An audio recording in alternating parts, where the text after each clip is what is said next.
World geography का second part है और ज्योग्राफी में हम पढ़ रहे थे विश्व के महाद्वीप।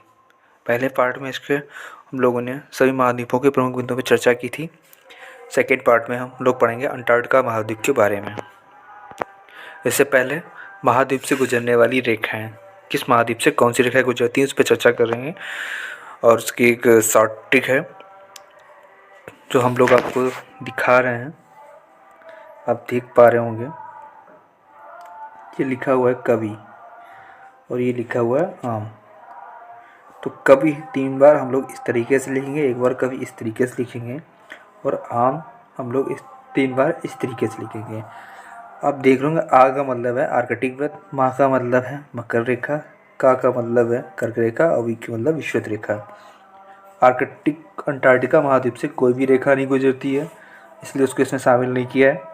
सिर्फ 6 महाद्वीप हैं और 6 महाद्वीप की आप ट्रिक देख पा रहे होंगे।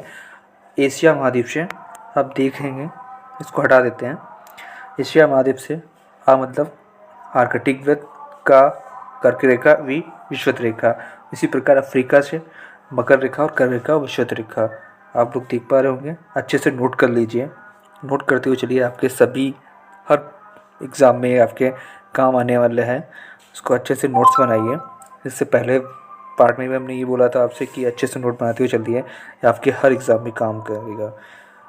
ज्योग्राफी का कोई भी क्वेश्चन किसी भी एग्ज़ाम में से छूटेगा नहीं। ज्योग्राफी से रिलेटेड कोई भी क्वेश्चन आ रहा है आपका छूटने वाला नहीं है, इसलिए आप इसको नोट करते हुए चलिए। हम बात कर रहे हैं जैसे कि अंटार्कटिका महाद्वीप पे। अंटार्कटिका महाद्वीप इसका उपनाम भी है, इसके उपनाम से निर्जन महाद्वीप से जाना जाता है।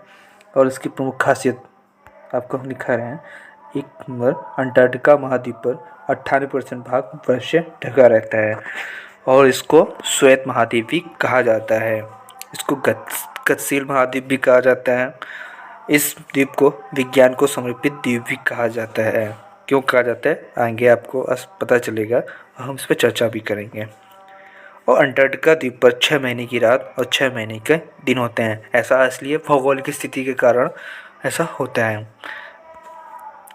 अंटार्कटिका महाद्वीप पर 1.6 किलोमीटर मोटी बर्फ की परत जमी रहती है हमेशा।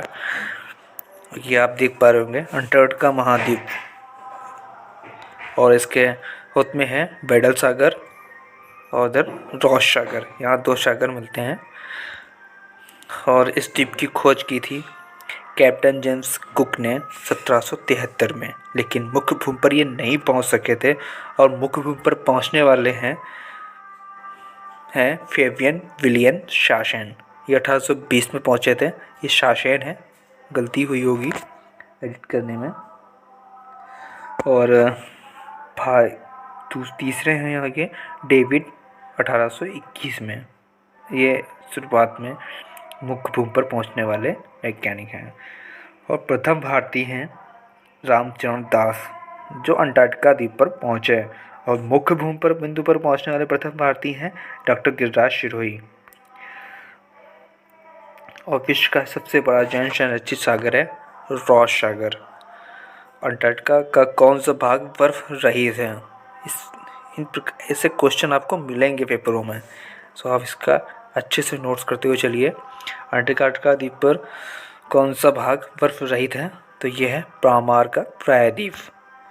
और क्वीनमार्ट, यहाँ पे क्वीनमार्ट पर्वत श्रेणी है अंटार्कटिका पर, कि अंटार्कटिका की ये सबसे लंबी पर्वत श्रृंखला है। अंटार्कटिका महाद्वीप की सबसे लंबी पर्वत श्रृंखला है क्वीनमार्ट, जो द्वीप के बीच से होकर गुजरती है। इसकी सबसे ऊंची चोटी है विंसन मैलिक। और यहाँ भारत के 3 अनुसंधान केंद्र हैं। दक्षिण गंगोत्री 1983 में, ये वर्तमान में बंद है बर्फ से ढके होने के कारण।